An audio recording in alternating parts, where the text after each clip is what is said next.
आदर्श शिक्षा समिति द्वारा संचालित ऑनलाइन क्लास में आप सभी भैया बहनों का स्वागत। आज हम कक्षा 9वीं विषय संस्कृत और अपना वीडियो क्रमांक रहेगा 2। इसमें टॉपिक रहेगा अपना प्रत्यय। तो सर्वप्रथम हम प्रत्यय की परिभाषा जानेंगे कि वे शब्दांश जो किसी मूल शब्द के पीछे जुड़ करके उसके अर्थ में परिवर्तन कर देते हैं, या फिर वे शब्द जो मूल शब्द के पीछे लगते हैं उन्हें प्रत्यय कहते हैं। अब प्रत्यय का एक शाब्दिक अर्थ के रूप में लिखते हैं परच, जिसका अर्थ होता है बाद में, मतलब कि संज्ञा सर्वनाम शब्द या किसी धातु के पीछे बाद में जुड़ना, उन्हें प्रत्यय कहते हैं। तो प्रत्यय परिभाषा आपने समझ लिए। अब प्रत्यय के प्रकार। अब प्रत्यय के मुख्यतः 3 भेद होते हैं।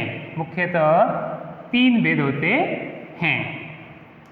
पहला भेद है कृत प्रत्यय, दूसरा है तदित प्रत्यय और तीसरा भेद है स्त्री प्रत्यय। 3 भेद हैं। कौन कौन से भैया? कृत प्रत्यय, तदित प्रत्यय और स्त्री प्रत्यय। अपन ने पहले ही समझ लिया है कि वे शब्दांश जो किसी मूल शब्द के पीछे जुड़ते हैं और उसके अर्थ में परिवर्तन कर देते हैं उन्हें प्रत्यय कहते हैं। और शब्द शाब्दिक अर्थ है परच। क्या रहेगा? परच, यानी बाद में। इसका अर्थ हो जाएगा बाद में, मतलब किसी मूल शब्द के बाद में जुड़ना, उन्हें प्रत्यय कहते हैं। अब उनके भेदों की बात करें तो प्रत्ययना मुख्यतः त्रय भेद सन्ति नामानि कृत प्रत्यय, तदित प्रत्यय, स्त्री प्रत्यय। अब भेद है तो भेदों की परिभाषा भी जानना बहुत जरूरी है।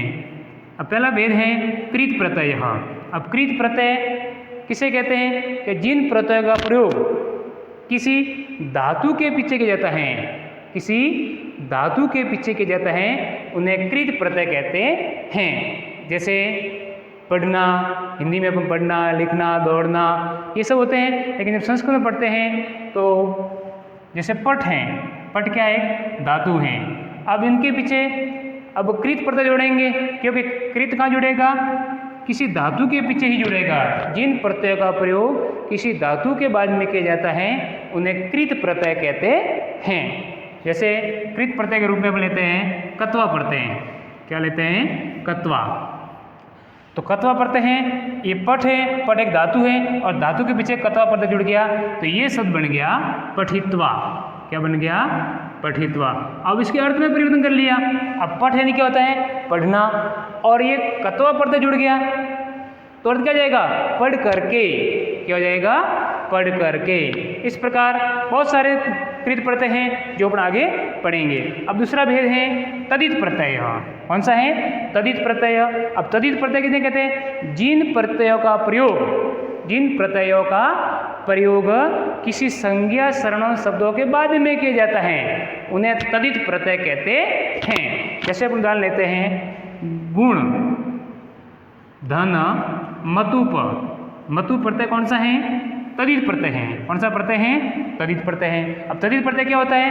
कि किसी संज्ञा सर्वनाम पद के बाद में ही जुड़ता है। तो शब्द क्या बन गया? गुणवान। क्या बन गया? गुणवान बन गया। आई बात समझ में? अब इसी प्रकार बहुत से प्रत्यय हैं। मतुप है, इनी है, ठन है, तव है, तल है, बहुत सारे हैं। अब तीसरा प्रत्यय है अपना स्त्री प्रत्यय। कौन सा है? स्त्री प्रत्यय। तो जिन प्रत्ययों का प्रयोग पुल्लिंग शब्दों को स्त्रीलिंग बनाने के लिए किया जाता है उन्हें स्त्री प्रत्यय कहा जाता है। तो इनके मुख्यतः अपन 2 भेदों के बारे में यह जानकारी प्राप्त करेंगे। वो कौन कौन से हैं? एक तो टाप प्रत्यय है। कौन सा है? टाप प्रत्यय। और दूसरा है नीप प्रत्यय। तो टाप का उदाहरण देखते हैं। जैसे टाप प्रत्यय है तो अज धन टाप, अज धन टाप। तो ये शब्द बन जाएगा अजा। क्या बन जाएगा? अजा। तो अजा का सब जानते हैं। अजा नहीं होता है बकरी। क्या होता है? जैसे गुरु है तो गुरु धनिप, तो गुरवी, लघु धनिप तो लघवी, सब बहुत सारे शब्द हैं। तो आज हम सबसे पहला भेद है कृत प्रत्यय। कौन सा है? कृत प्रत्यय। इसके बारे में विस्तार से पढ़ेंगे।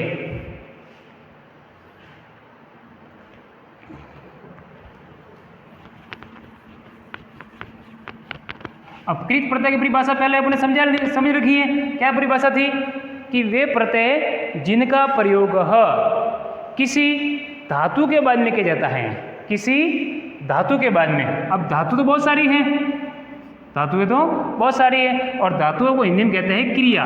क्या कहते हैं? क्रिया कहा जाता है। अब जैसे पठ है, हस है, लिख है, दृश्य हैं, ये सब धातु हैं। क्या है? धातु हैं। तो इन धातुओं के बाद में जिन प्रत्ययों का प्रयोग किया जाता है वो कौन से प्रत्यय कहलाएंगे? कृत प्रत्यय कहलाएंगे। क्या कहलाएंगे? और इनका प्रयोग करते हैं उनको क्या कहते हैं? कृदंत प्रत्यय कहते हैं। कौन सा प्रत्यय? कृदंत प्रत्यय भी कहा जाता है। अब देखेंगे, अब कृत प्रत्यय में भी कौन कौन से प्रत्यय हैं? तो पहला प्रत्यय है कत्वा प्रत्यय। कौन सा प्रत्यय है? कत्वा। दूसरा ले लेते हैं तुमुन, तीसरा है लयप, चौथा है चतरी, पांचवा है चानस, छठा है अनियर और सातवां है तव्यत। इससे और आगे भी हैं, लेकिन इनके बारे में अपन विस्तार से पढ़ेंगे। अब पहला भेद अपन ने लिया है कत्वा प्रत्यय। कौन सा प्रत्यय लिया है? कत्वा प्रत्यय। अब कत्वा सब पहला भेद कौन सा है? कत्वा। कौन सा है? कत्वा। अब इसकी पहचान क्या है? तो इस क का लोप हो जाता है और पीछे क्या शेष रहता है? त्वा शेष रहता है। क्या शेष रहेगा? त्वा। और जिस प्रत्यय में कुछ शब्द हैं उनके पीछे त्वा आता है तो आपने समझना है कि इसमें कत्वा प्रत्यय का प्रयोग किया गया है। क्योंकि इसकी पहचान अलग अलग करने के लिए भी आएगा और विभाग करने के लिए भी और संयुक्त करने के लिए भी आएगा। और इसका अर्थ होता है, कत्वा प्रत्यय का अर्थ होता है करके। क्या अर्थ हो जाएगा? कर के। अब इसकी पहचान होगी कि त्वा से रहता है। अब परीक्षा में आ गया प्रश्न कि पठित्वा। क्या आ गया? पठित्वा। तो इसका हिंदी अर्थ तो पता ही है अपने को। और पठ धन कत्वा हो जाएगा। प्रकृति पर विभाग क्या आ जाएगा? पठ धन कत्वा। अब पठ धन कत्वा, पठ यानी पढ़ना, और कत्वा का अर्थ क्या है? करके। तो अर्थ क्या हो जाएगा? पढ़ करके। यदि इनके अपने को अर्थ पता है तो अपन संस्कृत से हिंदी अनुवाद करते समय अपने आसानी रहती है और बढ़िया ढंग से अपन कर सकते हैं। यदि इनकी जानकारी नहीं है, व्याकरणिक जानकारी नहीं है, तो अपन हिंदी अर्थ भी ठीक तरीके से नहीं कर सकते हैं। इसलिए इनकी जानकारी और अर्थ भी याद रखना जरूरी है। अब जैसे लिख धन कत्वा, लिख धन कत्वा, तो शब्द क्या बनेगा? लिखित्वा। क्या शब्द बनेगा? लिखित्वा।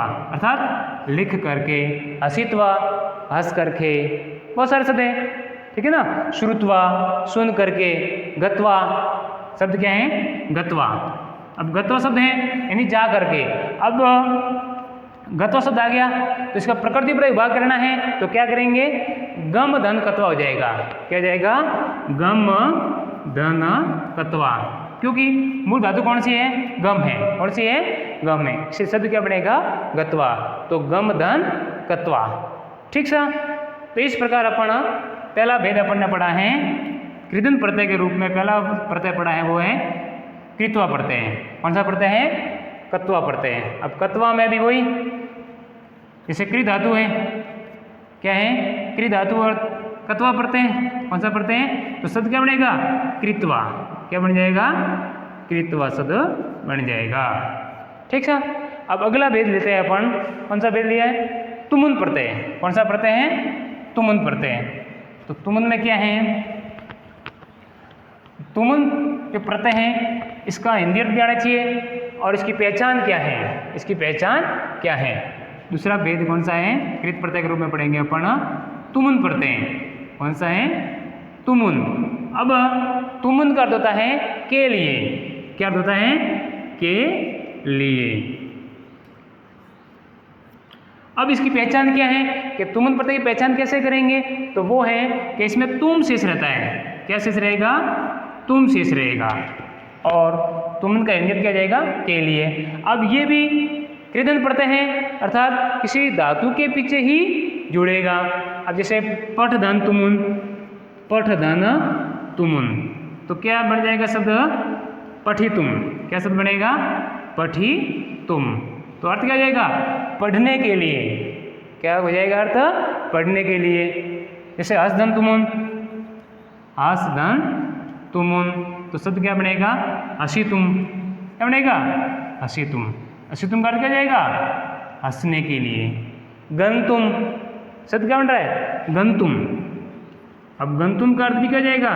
इससे पहले प्रकृति पर विभाग करते हैं तो धातु कौन सी है? गम, और तुम पीछे हैं, ये पहचान है। तुम क्या है? पहचान है इसकी, तो हो जाएगा गम धन तुमुन। प्रत्यय कौन सा हो जाएगा? तुमुन प्रत्यय हैं। तो इसका अर्थ क्या जाएगा? हिंदी शब्दार्थ क्या जाएगा? गंतुम का नहीं, जाने के लिए, जाने के लिए। अब दो हो गए, कृत्वा प्रत्यय, तुमुन प्रत्यय, और अगला प्रत्यय है लयप प्रत्यय। कौन सा प्रत्यय है? लयप। तो लयप प्रत्यय में क्या होता है? अपन जैसे ही किताब में पाठ पढ़ेंगे वैसे उदाहरण आते रहेंगे और जो उसको अच्छी तरह से समझते रहेंगे। अब उसके बाद में अगला प्रत्यय लिया अपने, तीसरे प्रत्यय के रूप में लेंगे लयप प्रत्यय। कौन सा प्रत्यय है? लयप प्रत्यय। अब लयप में क्या होता है? लकार का और पकार का लोप हो जाता है और शेष क्या रहता है? यह शेष रहता है। क्या शेष रहता है? यह शेष रहता है। जैसे अब इनकी क्या है कि यह शेष तो ही है, लेकिन आगे उपसर्ग होना और अनिवार्य है। यदि आगे उपसर्ग नहीं है और पीछे यदि लेप यह है शेष, तो वह लेप प्रत्यय का उदाहरण नहीं माना जाएगा। इसलिए इसके तीन जोड़े बनते हैं। जैसे आज शब्द आ गया आगम्य। क्या शब्द आ गया? आगम्य। देखो आ उपसर्ग यही है और पीछे यह शेष है। क्या शेष है? यह शेष है। तो अपने समझ में आ जाएगा कि इसमें लेप प्रत्यय है। कौन सा है? लेप। की शर्त क्या है कि आगे उपसर्ग होना भी जरूरी है। अब इनको अलग अलग करेंगे, इनका प्रकृति से भाग करेंगे तो शब्द क्या बन जाएगा? आ उपसर्ग है, मूल धातु क्या है? गम है, और यह के अनुसार प्रत्यय कौन सा हो गया? लयप प्रत्यय। कौन सा प्रत्यय हो जाएगा? लयप प्रत्यय। इसलिए लयप प्रत्यय में हमेशा तीन जोड़े बनते हैं। आगे उपसर्ग रहेगा, फिर नीचे मूल धातु रहेगी और बाद में होगा वो प्रत्यय होगा। और प्रत्यय की पहचान है ही है कि यह शेष रहता है और यह जहाँ आता है, जैसे विलिख्य। कैसा जाता है? विलिख्य। विलिख्य है, वि उपसर्ग है। अब यह शेष आ गया तो लयप प्रत्यय है ही है, क्योंकि उपसर्ग क्योंकि पहचान के अनुसार सही बैठ रहा है, क्योंकि आगे उपसर्ग है, पीछे यह है और बीच में लिख धातु है। कौन धातु है? लिख धातु है। तो ये भी किसका उदाहरण हो जाएगा? लयप प्रत्यय का। तो सब इसका अलग करेंगे, विभाग करेंगे तो क्या हो जाएगा? वि धन लिख धन लयप बन जाएगा। क्या बन जाएगा? ऐसे बहुत सारे उदाहरण हैं। विहस्य हैं, संभाव्य हैं, ठीक है ना। इस प्रकार जैसे जैसे पढ़ेंगे वैसे उदाहरण भी आते रहेंगे, लेकिन इनकी पहचान यदि अपने को अच्छी तरह से आ रही है तो अपन इसकी पहचान भी अपने परीक्षा में भी इसको अच्छी तरह से हल कर सकते हैं। क्योंकि परीक्षा में या तो इसको विभाग करने के लिए आएगा या इसको संयोजित करने के लिए आएगा। दो तरीके परीक्षा माने के, एक तो इसको या तो संयोजित करेंगे तो अपने पता ही है कि आ उपसर्ग होना चाहिए, ये धातु है और लयप में यह शेष रहता है, तो शब्द क्या बनेगा? आगम्य। क्या बनेगा? आगम्य। उसी प्रकार वि है, लिख है और लयप है, लयप का यह, तो शब्द बनेगा विलिख्य। क्या बनेगा? विलिख्य। अब अगले प्रत्यय के रूप में पढ़ेंगे अपन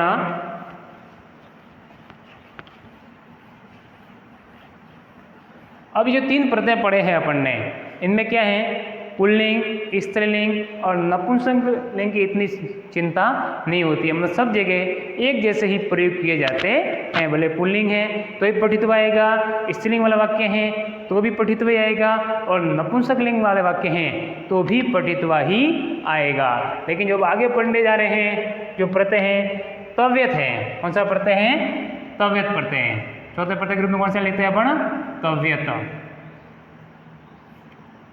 अब देखेंगे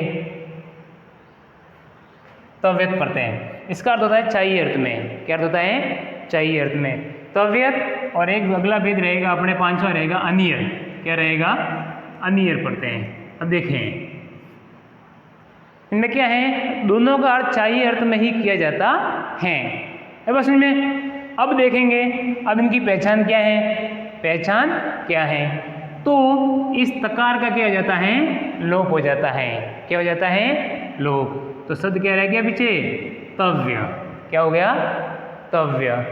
तो पुल्लिंग में तव्य, स्त्रीलिंग में तव्या और नपुंसकलिंग में तव्यम का प्रयोग किया जाता है। ठीक है। अब ये कृदंत प्रत्यय हैं, मतलब किसी धातु के पीछे ही जुड़ेगा। तो जैसे पट धातु लेते हैं अपन, क्या लेते हैं? पट धातु। क्या लेते हैं? पट धातु लेते हैं। फिर हस्त धातु ले लेते हैं। अब धातु के पीछे जुड़ेगा क्योंकि कृदंत प्रत्यय है, कृत प्रत्यय है। अब वाक्य यदि कोई वाक्य में के रूप में इसके प्रयोग करना है, जब तो वाक्य की पहचान करनी पड़ेगी कि वाक्य पुल्लिंग का है, स्त्रीलिंग का है या नपुंसकलिंग का है। ऐसे 9वीं कक्षा में इसका प्रयोग ऐसा करने के लिए नहीं आता है, बल्कि 10वीं कक्षा में जाएंगे जब इनका प्रयोग वाक्य में किया जाएगा। वाक्य में कि वाक्य कौन से लिंग का है, तो अपने को उसमें याद होना जरूरी है। लेकिन यहाँ भी अपना अच्छी तरह समझाएंगे तो वाक्य प्रयोग कर सकते हैं। जैसे पठितव्य, क्या शब्द बन जाएगा? पठितव्य, पुल्लिंग का है, स्त्रीलिंग का है तो पठितव्या, क्या बन जाएगा? पठितव्या। और नपुंसक लिंग का वाक्य है तो शब्द क्या बनेगा? पठितव्यम। आई बात समझ में? तव्यत प्रत्यय है, चाहिए अर्थ में प्रयोग किया जाता है, लेकिन पुल्लिंग, स्त्रीलिंग और नपुंसक लिंग में इनका अलग अलग प्रयोग किया जाता है। पुल्लिंग का है तो इसमें तव्य शेष रहेगा, स्त्रीलिंग का है तो तव्या शेष रहेगा, और नपुंसक लिंग का है तो तव्यम शेष रहेगा।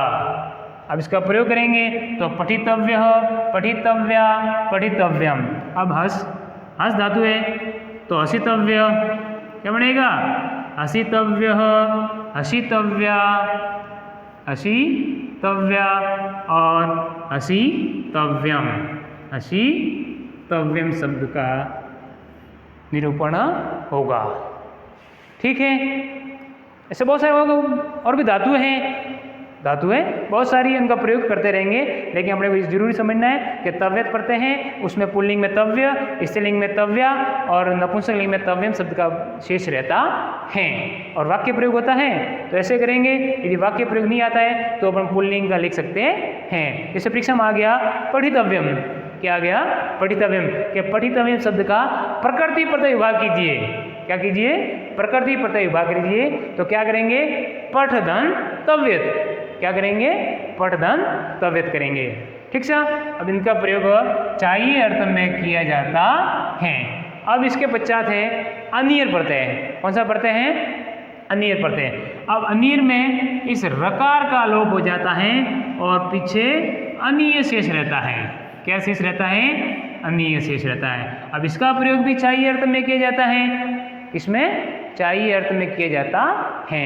अब जैसे ऐसे समझेंगे इसको भी, ये भी तीनों लिंगों में लगभग प्रयोग किया जाता है। जैसे दृश धन अनियर, दृश धन अनियर शब्द आ गया तो शब्द क्या बनेगा? दर्शनीय। क्या बनेगा? दर्शनीय बनेगा। अब पुल्लिंग है तो दर्शनीय, स्त्रीलिंग है तो दर्शनीय और नपुंसकलिंग है तो दर्शनीयम। पठनीयम, पठनीय, पठनीया, पठनीयम। हसितव्य। ठीक है ना? इसी प्रकार दर्शनीय, दर्शनीय और दर्शनीयम, दर्शनीयम। अब तीनों लिंगों में इस प्रकार कोई भी धातु का अपन प्रयोग कर सकते हैं। तो इसका प्रयोग भी चाहिए अर्थ में किया जाता है। इसकी पहचान अनीय है, पीछे कैसे रहता है? अनीय शेष रहेगा। इससे प्रश्न आ गया करणीय, कैसे रहेगा? करणीय। क्या आ गया? करणीय। अब इसका प्रकृति प्रयोग भाग कीजिए तो क्या बनेगा? क्रीधन अनियर, क्रीधन अनियर बनेगा। क्या बनेगा? क्रीधन अनियर। क्योंकि इसमें ये पुल्लिंग का है, करणीय, करणीया, करणीयम। आई बात समझ में? तो अपन ने 5 भेद पढ़े हैं। कृदंत प्रत्यय के रूप में 5 प्रत्ययों का ज्ञान हुआ है। अभी अगला प्रत्यय लेंगे अपन छत्री और चानस। छत्री और चानस, इसकी भी पहचान करेंगे।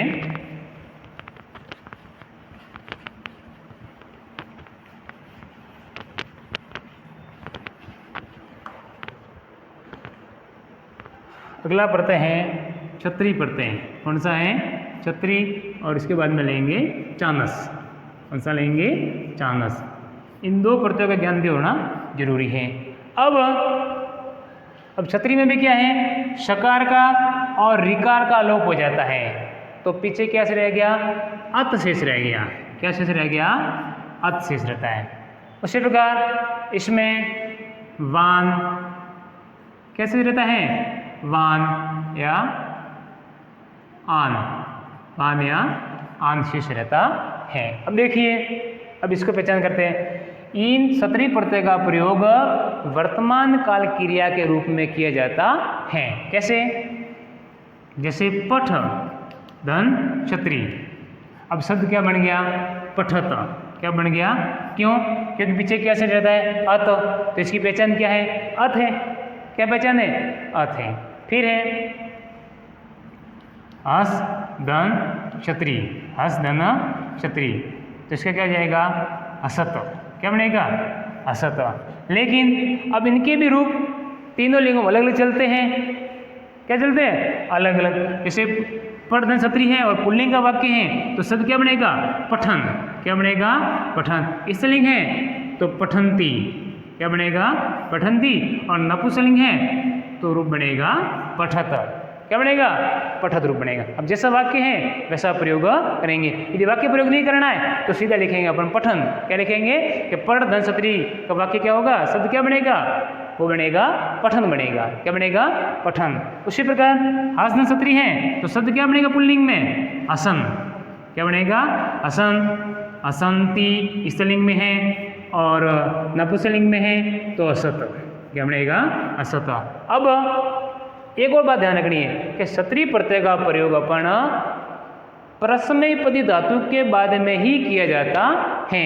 और इसकी तुलनात्मक अध्ययन करें तो छांदस प्रत्यय है, इन छांदस प्रत्यय का प्रयोग किसमें किया जाता है, आत्मनेपदी जो शब्द हैं, धातुएं हैं, उनमें किया जाता है। तो पठ है, हस है, क्री है, दृश्य है, पा है, नी है, बहुत सारे शब्द हैं इनमें। और कुछ उभयपदी भी हैं, वो भी ध्यान रखेंगे। अब हस धन क्षत्रिय तो क्या, असन, असंति। अब इनका अर्थ क्या होता है, अब इसका वर्तमान काल में किया जाता, मैंने पहले बता दिया, लेकिन इसका अर्थ समझेंगे। पठन यानी होता है पढ़ते हुए, पढ़ते हुए, मतलब वर्तमान काल के रूप में किया जाता है। हसन यानी हंसते हुए, लिखन यानी लिखते हुए, रुदन यानी रोते हुए।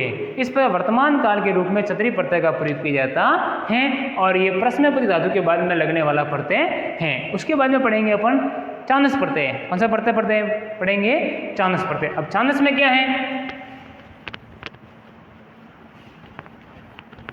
अब सबसे पहले ध्यान रखेंगे कि चांदस प्रत्यय का प्रयोग है वो आत्मनेपदी धातु के बाद में ही किया जाता है।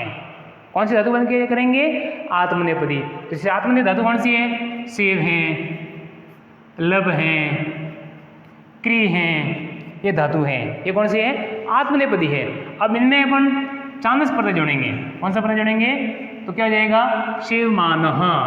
क्या हो जाएगा, शिव मानह, शिव माना, शिव माना और शिव मानम, शिव मानव शब्द बनेंगे पुल्लिंग में, स्त्रीलिंग में और नपुंसकलिंग में। उसी तरह लब है तो लब मानह, लब माना, लब मानम।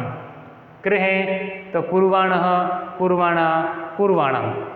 ठीक है, क्या बनेगा, कुर्वाणः, कुर्वाणा, कुर्वाणम। तो तीनों लिंगों में अलग अलग रूप बनते हैं। तो आज हमने कौन कौन से प्रत्यय पढ़े हैं, पहला प्रत्यय पढ़ा है कत्वा प्रत्यय, दूसरा है तुमुन प्रत्यय, तीसरा लय प्रत्यय, चौथा अनियर प्रत्यय, पांचवा तव्यत प्रत्यय, छठा क्षत्रिय प्रत्यय और सातवां चांदस प्रत्यय। इन 7 प्रत्ययों को अपन ने इस वीडियो में पढ़ा है और मुझे उम्मीद है कि आपको अच्छे से समझने में भी आया होगा। और जो आपको पीडीएफ के रूप में गृह कर दिया जाएगा उनको अपनी अभ्यास पुस्तिका में काम करना है। धन्यवाद।